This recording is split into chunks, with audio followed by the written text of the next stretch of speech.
What's going on, everybody? Today's a very special podcast of the Hair and the Beard. We have a marvelous guest. Um, we have a Mr. MMA, UFC, boxing coach, motivator, former wide receiver for the UNLV, pro fighter, eight-time world champ, and as of 2008 Yes. was inducted into the Martial Arts Hall of Fame. The Black Cobra himself, Mr. Dewey Cooper. Woo! Let's go. Hey, thank you guys for having me. Thank you guys for having me. Oh no, it's I remember I'm a two-time world champion, eight-time world champion winning coach. My fighting two times, I did it 8 times as a coach. awesome. Awesome. Okay, well that's our You know, mistake. just for the clarification. Yeah, that's our mistake for sure. Yeah, no problem. Yeah, yeah. It's all love. Oh, I was, and when we plan on winning more in the future. yeah, definitely. Well, just off the bat, how have you been during the quarantine? I do see you compete nonstop in your, in your training videos and stuff like that. Seems like nothing Yes. has stopped, but how's it been going for you? As far as me, I'm a weird dude, man. All I do is train and maintain. So Yeah. the quarantine hasn't really affected me because I make my guys work anyway. We'll split up and I'll have 3, 4 guys come in. We'll train next 3 or 4 guys. Man, I don't believe in any excuse not to get that work in. At the end of the day, we're martial artists Yeah. first. And martial arts is a lifestyle. Therefore, there are no excuses not to train. So the only difference with this pandemic going on is that we can't all train in one big group. So it just makes the day longer. But hey, we're gonna work. We're gonna get stronger every day. Time waits for no man, so we're not wasting it. So things have been good. The only thing about this quarantine that I'm unhappy about is I can't do my hobby, and that's go to the goddamn movies. Everything else is everything else is the same, man. Yeah, yeah. No, no, definitely, definitely. I also do see one besides your fights and all that, or your fighters and all that, you're also training your daughter a lot, Shaolin, if I'm saying it correctly. Yeah, yeah. My daughter Shaolin. Yes. Yeah, Yeah, Shaolin. yeah. I see she plays basketball. You need, teach her fighting techniques too. Is basketball a passion of Yes. yours also? Well, I grew up, playing all the sports. I played football, played Yeah. college football, also played basketball in high school, ran track, done martial arts since I was 8 years old, 9 years old. So athletically, it's just a bloodline thing. We're all good athletes. My Okay. daughter goes to one of the high schools in the entire country, Bishop Gorman High School, Yeah. and she's captain of the JV and freshman basketball team Yeah. this season, her freshman year. So yeah, she's started doing martial arts actually before me. My daughter started training in Shaolin Kung Fu from a real Shaolin monk, Xi Jing 32nd generation Shaolin monk. Trained my daughter since she was 4 years old. Jeez. So my daughter's a real martial artist. I gave her the name Shaolin, so it had to make sense. You know what I mean? You're training a killer out there, man. Yeah, yeah, and she loves basketball. I Yeah. wanted her to play tennis. I tried to brainwash her whole life, showing her the Williams sisters and Yeah. saying how much we loved them and all of that. But the shit didn't work. She looks at me and said, "Dad, I want to play basketball." I'm like, Yeah. "What? Basketball? Yeah. All this money out here on the tennis? All this money out here? You want to play basketball?" But it was something Yeah. in her heart. Made Yeah. her want to play. Yeah. And I would have hoped you're trying to deny her tennis, but it just wasn't in her heart. So I had to finally break down and get her involved in basketball. Yeah. And it's not a sad thing. I actually love going to the games and all of that. She's been playing for 3 years now, and it's awesome. But I wanted her to go tennis. Oh, okay. Okay. That's awesome though. So, that's a pretty awesome story. Um, I was watching one of your videos and you were talking about you were just kind of talking about the quarantine a little bit, and I Yes. remember you talking about like some people think it's a hoax, some people think it's conspiracies and all that Yeah. stuff. If you Yeah. had to guess, when do you think everything will get back to normal, man? Hopefully, with the UFC, being the leaders and making shit happen by having the few fights a few weeks ago where Yeah. Francis was on one, and them getting back to some kind of normalcy. Uh, with sports, hopefully people will realize, man, there's precautions we could take and still do what we do. We can't be a prisoner to our own fears. At the end of the day, what I was saying in that video you're referring to, I know people are dying from COVID-19, Mm-hmm. but people die every fucking day, man. You know, at the end of the day, at the Yeah. end of the day, we cannot live in fear. Of course, we try to do what we can to prohibit or use whatever precautions we can to make things safe as possible. Yeah. But at the end of the day, how much longer can we live like this, man? How much longer you gotta be 6 feet away from people at a goddamn grocery store? How much longer you can't just walk in a place and pay something with money? People are trying to make you use credit cards only in Vegas at a lot of places, and it's ridiculous, man. How much longer are we going to give up our liberties and our freedoms to isolate ourselves in these cubicles that we call our homes and just be isolated? It's Yeah. stupid to me. Man, I've traveled all over the world. Remember, I was in the first UFC after this pandemic started in Brazil, that UFC Brasilia show Yep. where Kevin Lee fought Charles Oliveira. I was out there and they were closing down the borders in all these different countries.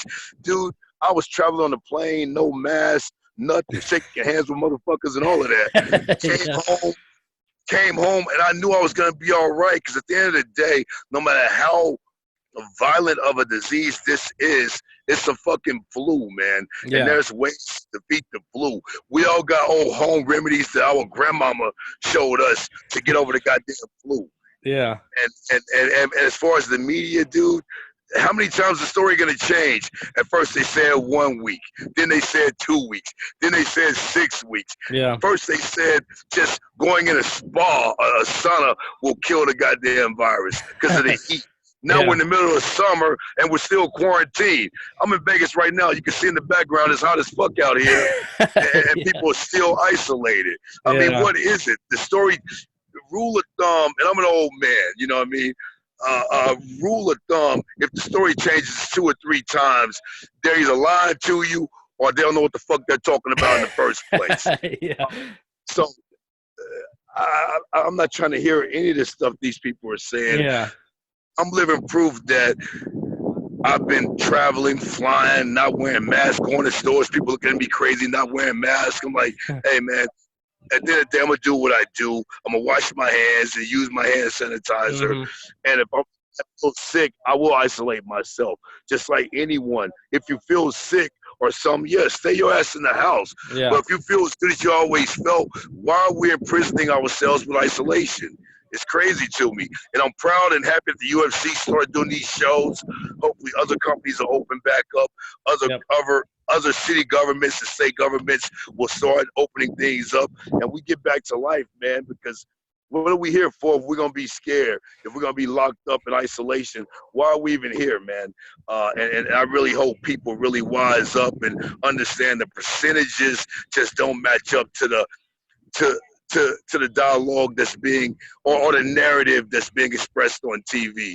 And like I said, man, I've been COVID tested twice, negative both times. Yeah. And by COVID standards, I'm sorry, by the COVID standards, I've done everything fucking wrong. So, you know, so over it. Man, I'm so tired of my friends talking. Mm-hmm. Oh, people are dying. Yeah, but people die from the flu every year. Very you guys true. know the stats. I ain't got to keep rambling on about it. But, man, I'm happy that fights are getting going again. And hopefully the football season will be here. Hopefully basketball will get back going. Hopefully the boxing fights get back going. And we all stop living in fear. Otherwise, why the fuck are we here? No, you know what? I couldn't have said it better myself. You have me pumped as fuck right now. Like, you know, that 100%, I agree with that. 100% I agree. It is one of those things where, of course, it does make you think conspiracy a little bit, because, like, dang, why is the whole world on lockdown, dude? And then LA, I'm sure you heard of LA is down for till August now, which is crazy. So at first it was May. First then it's June. Now it's August. I mean, what's going on, man? It's crazy.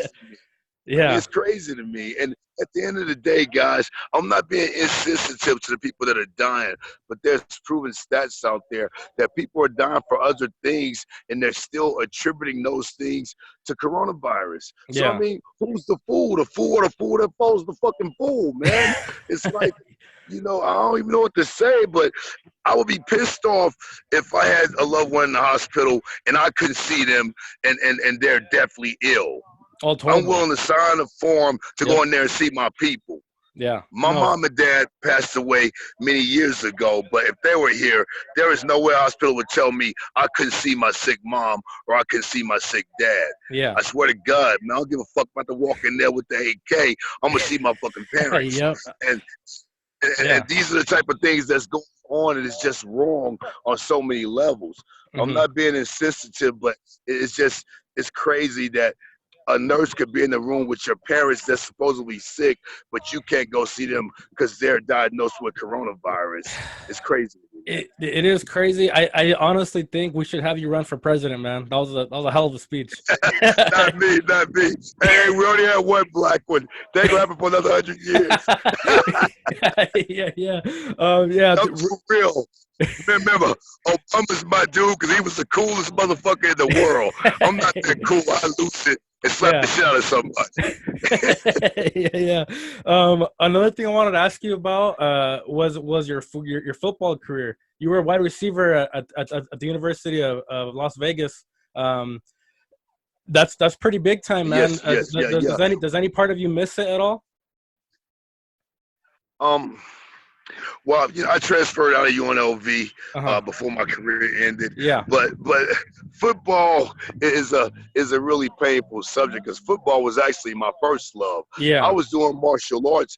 I was fighting amateur, doing smokers in California and shit before my parents would ever let me play football. Yeah. So martial arts should be my first love, but man, there's nothing like catching a touchdown pass, Oh, man. for sure. Yeah. So football, if I had one dream, it would have been to play in the NFL and have a great career. That would have Yeah. been my first dream. But football taught me one important thing. Football was the first thing that I failed at. Meaning not get to what I dreamed of getting to, and it Okay. taught me that you have to be psychologically strong, and you can't let your failures define you.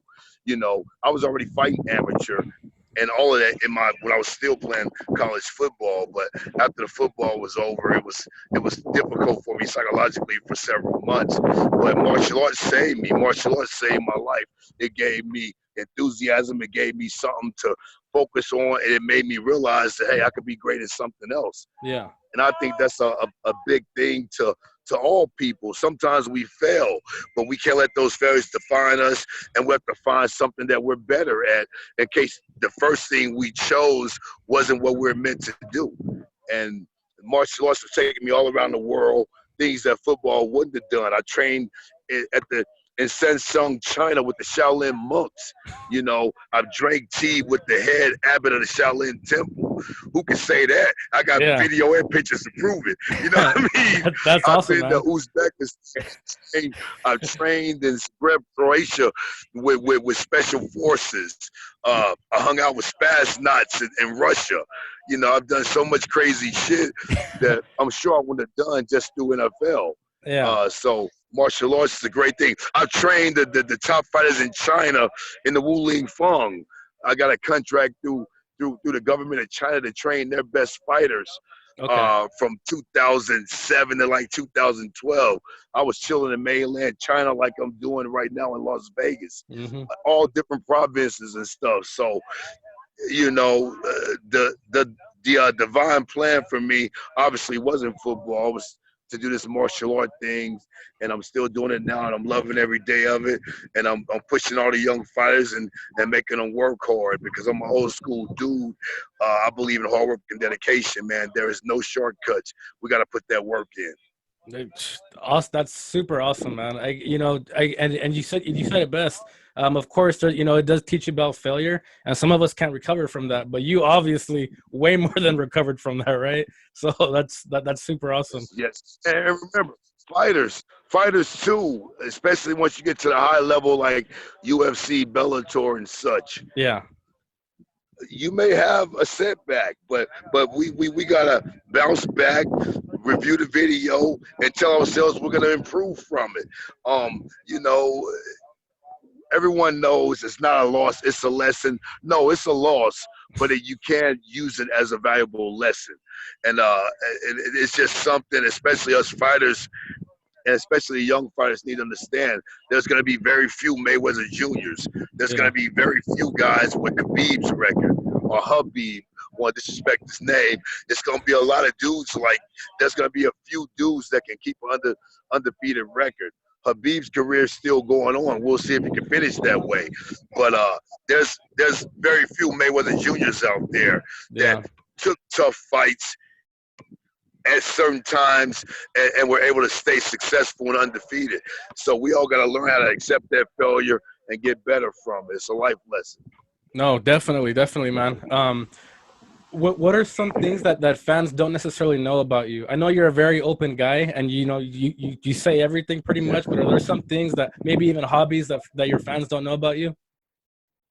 Um, you know, I'm a simple guy. I'm a Yeah. real dude. I'm a real transparent dude. I'm a candid dude. So a lot of people hate on me sometimes, but it's like, whatever, man. I ain't tripping. Have your fucking opinion. Disrespect me in my face, online, I'm going to definitely say something Oh back. yeah. All this internet bullying, people get on your shit and troll you or whatever. I go right to them and say some shit back. Fuck that. You're not gonna ruin my day by saying some dumb shit. I'm Yeah. gonna go right back to you and say some dumb shit to you. I'm just one of those type of dudes. One thing that a lot of people don't know about me, I've been into poetry my entire life. I write a lot. I got some real amazing shit. You guys will be surprised. I write nothing like I talk.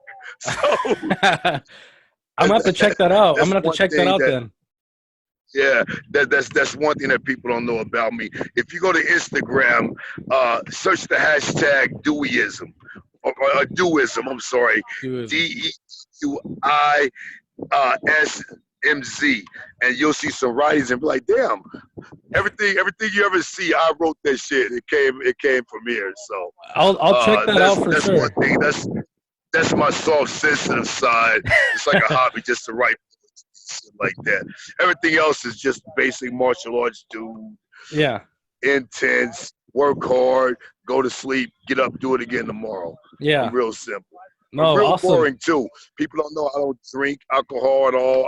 I've never smoked in my life, so I don't party that much. Yeah. People think I'm some rock star dude kicking it. Nah, Yeah. man, I don't do none of that, man. I don't drink. I don't smoke. I don't do none of that shit. I'm a real boring dude to hang out with, unless you want to train. Yeah. You know, all my fighters will tell you that they're like, I don't do shit, man. So uh, that's one thing about me. I think it's a huge misconception. Okay. I'm in the music, I'm in the writing, but I don't really kick it like that. I'm a boring Yeah. dude, chill at home, rest, train hard. That's it. No, nothing wrong with being boring, man. You're doing all the right things. You know what I mean? So it's all good. Yes, sir. Yeah. You mentioned music. What are some of your go-to tracks when you're training, or even when you were prepping for fights? Oh man, I like that gangster shit, but like East Coast gangster, Yeah. Mob Deep, Notorious B.I.G., Yeah. early Jay Z. Well, I like Jay Z. Period. Jay Okay. Z. Dead presidents. I play shit like that, but Okay. I play some of the young shit too. Okay. You know, Drake is dope. I mean, you gotta give Drake credit. Yeah. Um, wait, what's the dude name? Little Baby or some the baby. I Oh like yeah. that. Uh, I mean, some of the young shit. Yeah. I don't even know the names of half these damn artists now, but I like some of the young shit. Yeah. I don't fuck with that 6ix9ine dude. Oh The yeah. rainbow teeth throw me off. I'm not with that. Yeah. Uh, you know Yeah. what I mean? That guy's a little too much for sure. Yeah. That's cool. And then as far as getting yourself ready for training, you're a big, strong guy. I like to train too, but of course, nothing like you, man. You're a big, strong guy. Yes. What does a regular weight training day consist of? I want to pick your brain a little bit. Well. For me, people think I lift a lot of weights. I Yeah. actually don't. Really? I may lift twice a week max, and just high rep stuff. Remember, man, I'll be 46 in November, so I like to stay lean looking. I'm getting bigger now. Everyone's thinking, "Oh, you been in the weights?" No, I'm just fucking getting old, man. I don't like being this big. So if I lift weights, man, I'll get too big. I'm too big right now. But normally I just do like maintenance type work because holding pads for Francis Ngannou is a bit torturous. Oh, So I bet. I have to do a lot of military press and stuff like that, so my shoulders can take the explosiveness of his punches, kicks, and knees. So I only work out twice a week as far as weightlifting, but I train Wow. every day. Okay. Punching the bag, doing my martial arts stuff, throwing kicks, a lot of bag work. I'll do the bag for an hour straight without a break. Non-stop punching for literally an hour straight. I do that 3 times a week. And then I train all my guys. We spar a lot and stuff like that. So that's how I stay in shape, but very little weightlifting because, I get way too big and I'm trying to, stay as small as I can Okay. Yeah. I wish I had that problem where I got too big. I don't have that yet. I don't have that yet. now. Yeah, everything I do when I do lift is high reps, three Okay. sets of 15, stuff like that. Yeah. But I just do a lot of shoulders because, like I said, man, Francis be just it's brutal holding pads for him I can't unless even you're imagine strong. that. I can't even imagine that. I think I'd be in the hospital for months just holding bags for that guy. Oh, and by the way, it's always real with him. The problem Yeah, yeah. Um, at what point in your life did you realize, damn, I'm good enough to go pro in this fight game? well, I won 4 world titles as an amateur. I won a lot of world titles as an amateur. Yeah, Uh, I was rated as the top fighter in the United States for many years on the amateur level. yeah. So I knew it was something I was gonna do because Okay. I just love competing. I love fighting in front of the crowd and that sort of thing. So I knew it was gonna happen. It was just when and after being a sportsman my entire life and being a martial artist, like I said, after football, it was the next thing I could do to give me some sort of happiness, man. Okay. Life is real boring when you don't have a goal and when you're not doing what you're meant to do. I really believe that. We're all different. We're all meant to do something. And that's what fulfills you. If you're not doing what you're meant to do, you are not fulfilled and life can get real fucking boring. Yeah. So I knew I was gonna do something that required a crowd and competing, and so fighting was the next best thing for me, and it was actually the right thing and actually the best thing for me. Football was just something in my mind that I thought I was meant to do, but no, I was fighting the whole time. So I'm glad that the universe or God or whatever you guys believe in led me to where I was supposed to be. Yeah. Okay. Cool. Um, another thing I wanted to ask you personally is, how did the Black Cobra name come about? Was that something you came up with? Family members, friends? I was given that by my coach, my first Muay Thai coach, Mr. D. Kozine. Oh, Uh, okay. my name is the actual Cobra. Okay. They call me Cobra because when I punch, I'm a southpaw. They said my punches look like a cobra striking. But I Ah, got the okay. black Cobra through all the belts. I was the white Cobra. I was the yellow Cobra, all the way until I progressed to my black belt. Actually, when I started, I was such a troublemaker little kid, always fighting. They called me Pink Cobra for like 3 or 4 months. It would drive me crazy. And I would have beat up everyone in the class. So I went from Pink Cobra to White Cobra to yellow, orange, green, all the way up to Black Cobra. Yeah. So the Black Cobra represents black belt, not black brother, African American Yeah. brothers, because I'm a black belt. Okay. So Awesome. I got that name. And a lot of fighters like Keith Lee, Kevin Lee's little brother, he's in Bellator now. Yeah. The way it works, your name, you ain't supposed to make up your own name. Just like when you were born, you didn't make up your own name. Yeah. A Yeah. fighter, you're supposed to get your name from your first coach. That's the old school historic way of doing it. Nowadays, dudes just make up their own name, but the old days, the coach gave you your name. Keith Lee, he's called Killer Keith Lee. I'm the one gave Keith that name. I called him Killer, Yeah. Killer Keith. And so he kept that name. I have a real exciting amateur MMA fighter. He's the two-time Tough Enough champion here in Vegas. His name is Twilight Timmy Kwamba. By the way, he's gonna be a monster. Okay. Timmy Kwamba, but I call him Twilight, so he took that name, Twilight Timmy Kwamba. You know, your Yeah. first coach is supposed to give you your goddamn name because Yeah. because it makes sense. It's who you really are. And I'm happy a few of my fighters keep that old school tradition. Killer Keith Lee and now Twilight Timmy Kwamba, you know. Okay. That's the way it's supposed to go. I was given my name too. Yeah. Oh, you're definitely educating me now. I know there is some guys that kind of call themselves certain things, but the old school way is your coach gives it to you. Yeah, your first coach, because it makes sense. Because when you're first in the gym, before you're a badass, you have certain characteristics, you know, and the coach normally names you to whatever characteristics you seem to have. So it's more a real version of what you really are. Awesome. Once you become a badass, you can call yourself anything.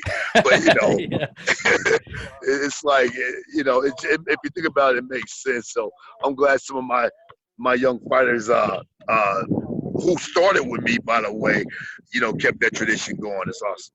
No, definitely. Thank you for that. One of my favorite things about you, man, is you're extremely real. You're super real about stuff. You don't hold back. You just say what's on your mind, and it's awesome to hear.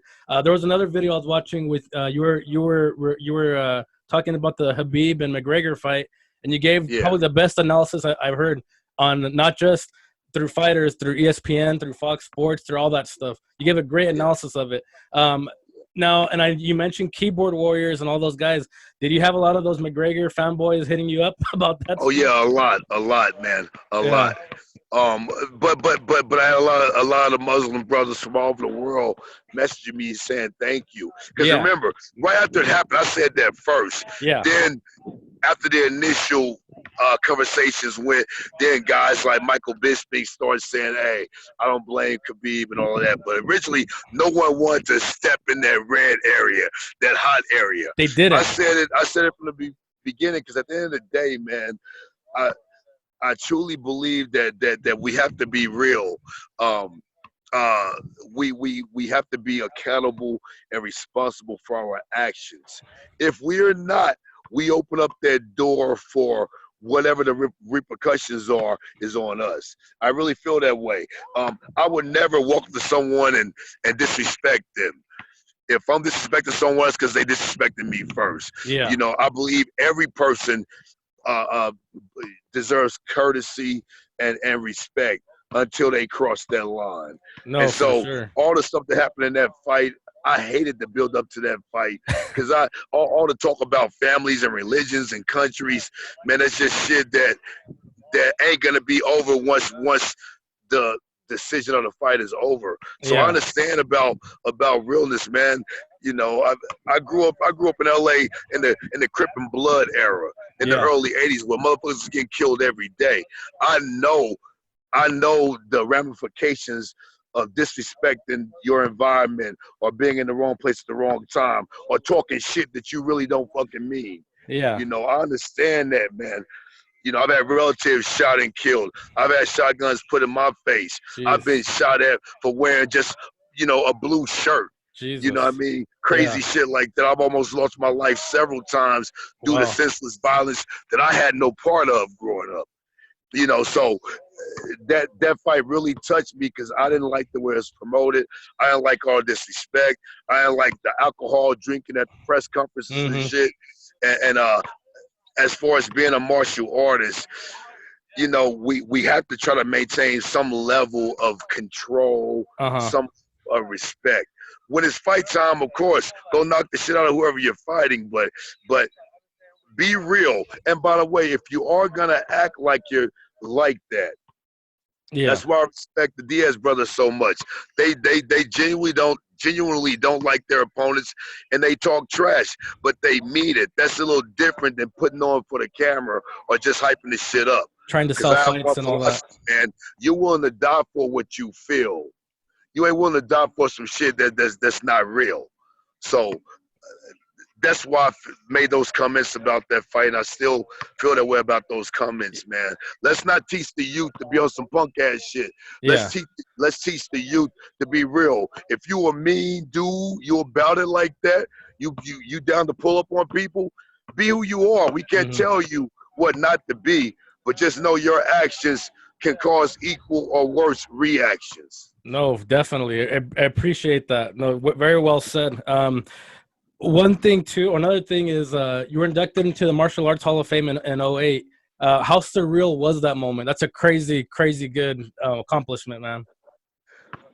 It was cool because I was there with legends and guys I Yeah. looked up to as a kid, like Superfoot Bill Wallace, Dunn the Dragon Wilson. Kathy Long was also inducted, the same class as me.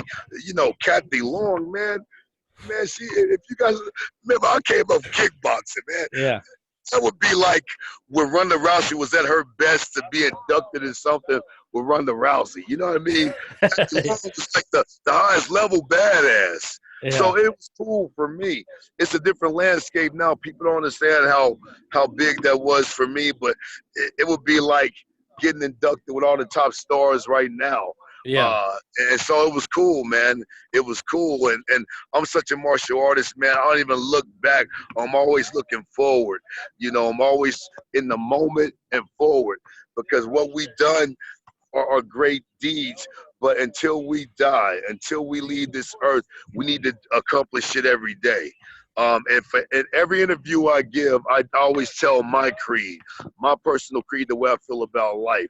And Yeah. that is, if improvement is possible, perfection is not good enough. So I don't give a fuck what you did, how great you are. We have to maintain that level and surpass that every day, or we're failing. And that's how I look at things. Some people call it the Mamba mentality. Yeah. It's just we gotta improve all the time, man. So those were great memories. But I'm looking to win more championships and help more younger guys become great and become the guys that fans admire and all of that. And I'm gonna do that to the day I die, man, because it's just a passion of mine to work hard every day. Martial arts is a lifestyle for me. I live it, eat it, drink it, and that's what I'm on. I'm not even on past events. I'm on the future, our future endeavors towards greatness, and that encapsulates what I really am. Honestly, I'm not just trying to talk slick. This is truly what I believe, and everyone that's been around me will tell you that, man. We just on to the next shit, on to getting better, no matter how good we are. Oh man, that's awesome to hear. Again, I want to run through this wall right now. You got me inspired, dude. um, a lot of us today Like, hey, recognize you real fast, look, my daughter, it's summer, man. It's hot as fuck, 100 degrees out here. My getting daughter, work. my daughter right now with a personal coach, one of the best basketball coaches in the country right Yeah. now. Yeah. And remember, her school, this is nothing that they're supposed to be doing. Yeah. Remember, I'm not just telling you guys bullshit. It's something I live by. So of course my kids gonna do the same thing. I push her as hard as I push my fighters because we got to fucking work, man. And if Yeah. we don't work, we're gonna leave that door open for someone to take this shit from us. So remember, this is something I live by, man. She out here in the motherfucking heat, getting it in right now. I don't know if you guys can see. But she over there working right now, and this we do this shit every day, man. 6 days a week, we're gonna Woo. work. Yeah. So that's crazy. And I mean, And straight yeah. A student, remember, it's not just sports, it's in every aspect. Every aspect of our lives, we try our best to be great. Yeah. So all you guys, even the fighters, I talk to my guys about their conduct all the time. It's just not about being an awesome fighter. It's about being awesome in every aspect, man. And we do our best to try to accomplish that. Just do your best, man. If you have to slap the shit out of someone, make sure it's because they violated you.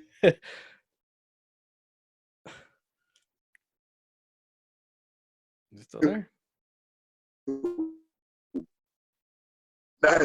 Yeah. You know what I mean? Yeah. Okay. You're cut off for a little bit, but I got you back. Yeah, Yeah, yeah. yeah. Yeah. No, thanks for that, man. Yeah, a lot of us recognize you in the UFC. We see you, this big giant man, with his dreads. And one thing I recognize that you always do is you have your one sleeve rolled up.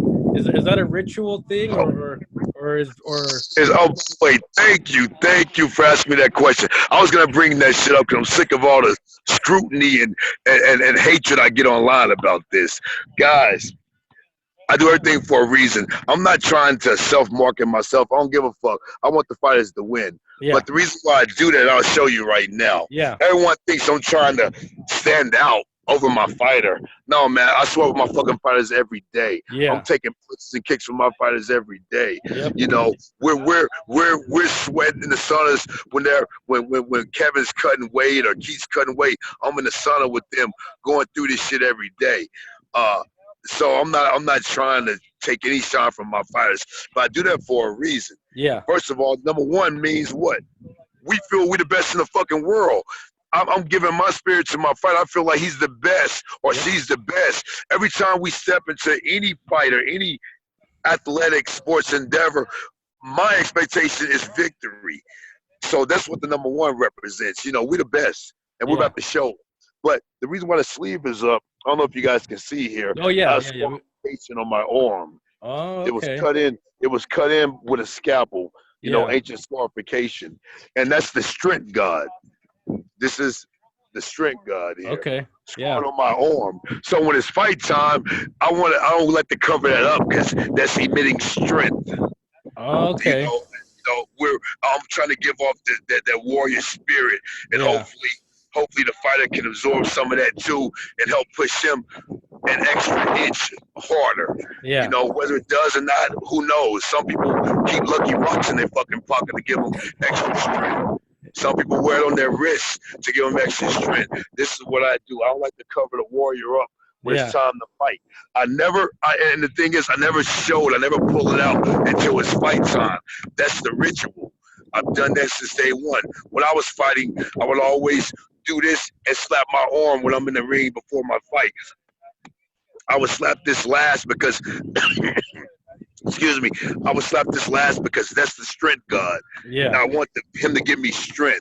So that's why I pull my sleeve up when it's fight time because I don't want that being covered. You know what I mean? Yeah. The strength has to be out because hopefully he can emit some strength into the fighter and we can get have a successful night.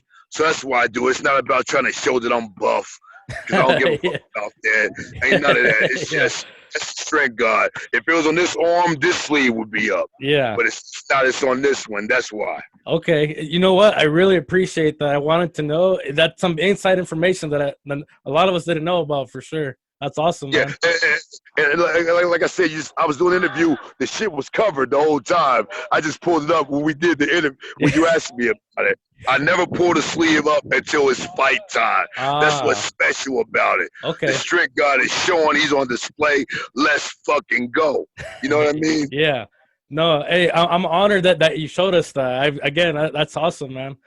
um. Yeah, yeah, yeah. You had mentioned Francis that he's a hell of a hitter. Um, how crazy is it, holding mitts for that guy? Because to me, he's the scariest guy in the world. He seems like it. Hey, to me, he is too. Yeah.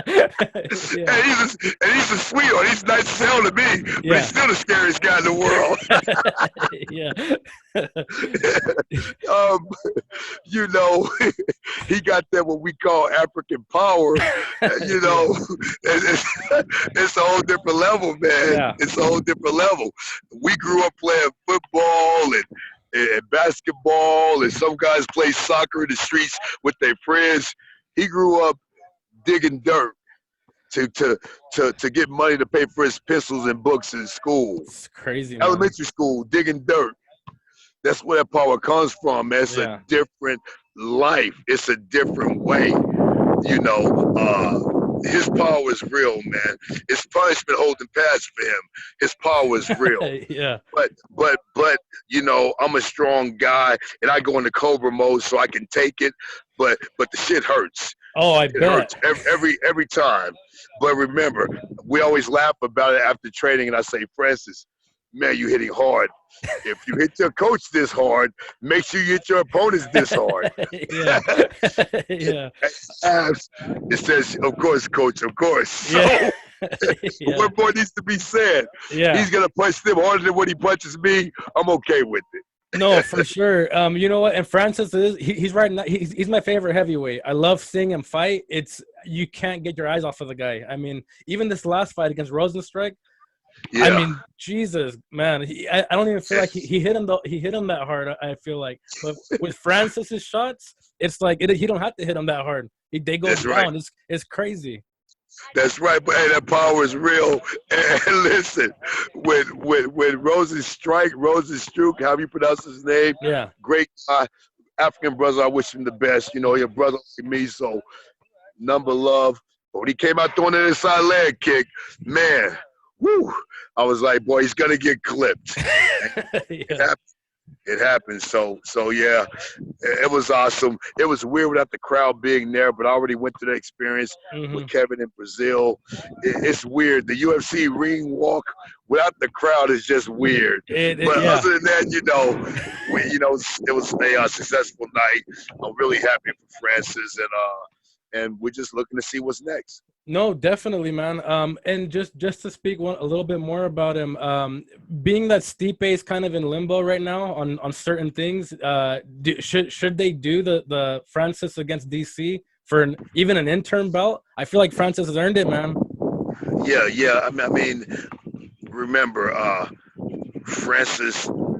First of all, Francis was relatively new to fighting, even once he got in the UFC. He Yeah. was at like 3 or 4 year stint in fighting. He's a real professional now. He has real experience now. And that Stipe fight was a great lesson. We talked about lessons. That was a great lesson. Francis is ready to fight whomever. It's just we need to find out from the powers that be. Markel Martin, Francis' manager, and him will get with the UFC and go from there. And then Eric Nixick and I will get Francis ready for victory against whoever. That's how I see it, man. I don't see opponents. I see challenges because every fight you're fighting a challenger. And it don't matter who it is, man. We're going to train hard, have Francis in shape, and our goal is victory every time. That's why the number one is always up, and the motherfucking strength got to be on display because we plan on beating whoever it is, whether it's DC, whether it's Steve Bay, whether it's John Jones. That has nothing to do with me. That's about the powers that be in the UFC and Francis' management. Once they figure out what it's gonna be, then Eric Nixick and I will do the rest. No, well said, man. Well said. If for up and coming fighters or guys turning pro, what kind of words of encouragement would you give these guys that are scratching and clawing to the top? Be realistic, find a good team, and most importantly, get a few amateur fights in, man. Okay. Don't disrespect the sport. MMA is the only fucking sport where guys just trying to turn pro. Don't disrespect the sport, man. Yeah. In the NFL, you ain't just gonna walk out there and make a team. Don't disrespect the sport. Too many fighting sports, guys just jump in there and start doing it. Have a few amateur fights, win a few amateur fights, and then go pro. If you can't win on the amateur level, your ass ain't gonna win on the pro level. Yeah, no, for sure.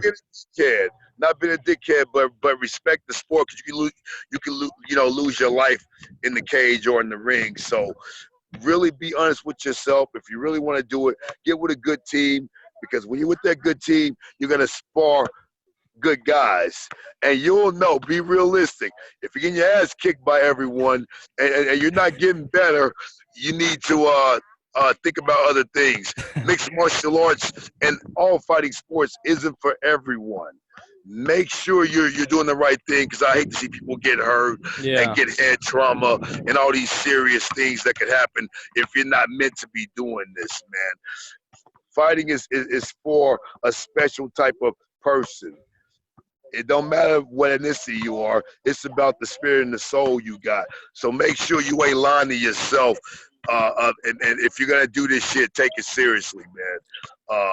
Like I said, not trying to be the bearer of bad news. If you are that guy and you train and you desire to do this your entire life, believe in your abilities. Find guys that are better than you to train with to help you improve, and then go hard, man. And be intelligent in your fight selections early on too. Okay, awesome, awesome, very awesome to hear. One of the last things. Having a competent team will eliminate all those things. A competent team is going to make sure you're on the right track. Okay. So that's the most important thing: getting with a competent coach and having a competent team around you.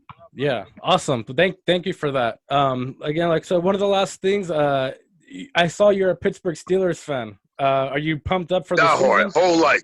Die hard. Okay. Cool. I'm a big NFL fan too. I'm a Raider fan though. I don't want you to jump to the screen and kick my ass. Raiders are my second best team. Oh, okay, good. Raiders are my second favorite team. Yeah. So, what do you think, man? Do you think it's gonna start accordingly, or what are your thoughts on that? Man, if it doesn't, it's very sad because we're letting fear just smother us. Yeah. Hopefully it will, especially like I said with the UFC doing events. Hopefully it will, but if it doesn't, it's just sad. We'll some punk ass shit if it doesn't, man. Yeah. That's all I can say. Okay. Yeah. No. I agree. 100%. I agree. Right now the floor is yours, Mr. Cooper. Anything you want to plug or say? Just want to say, first of all, thanks for having me, guys. Appreciate you guys, man. If you do Instagram, follow me, DC Black Cobra. Cobra with a K, BK all day. So it's DC Black Cobra. I'll be putting exciting content out. You'll get to see some training sessions with all the guys, and just thank you for your support. If you're a martial artist, man, I got number love and respect for you. Awesome. Again, it was my pleasure. It was our pleasure. I'm honored. I'm motivated. I can't wait to train today because of your intake on everything. I appreciate appreciate having you on and giving us some of your time, man. You're one of the busiest guys I've ever seen. Constantly training, constantly doing all kinds of stuff. So I appreciate having you on, man. I appreciate you giving us your time. Thank you. I'm a real dude. You guys reached out. I don't care if you got 2 subscribers or 2 million, man. You want to talk martial arts, man. Everyone deserves coverage, and I respect you guys, and I'll follow you guys from this point on, man. Anytime you want to holler, let me know. You want to get some interviews with some of my guys. I can't speak for Francis and Kevin. Yeah. Everybody else, you golden. Hey, again, we appreciate that, man. You're a friend of the show and a friend in life too. We appreciate you so much. We hope you have a great day with you and your daughter, your fighters. And again, thank you so much, man. Thank you, my brother. Later. Yeah,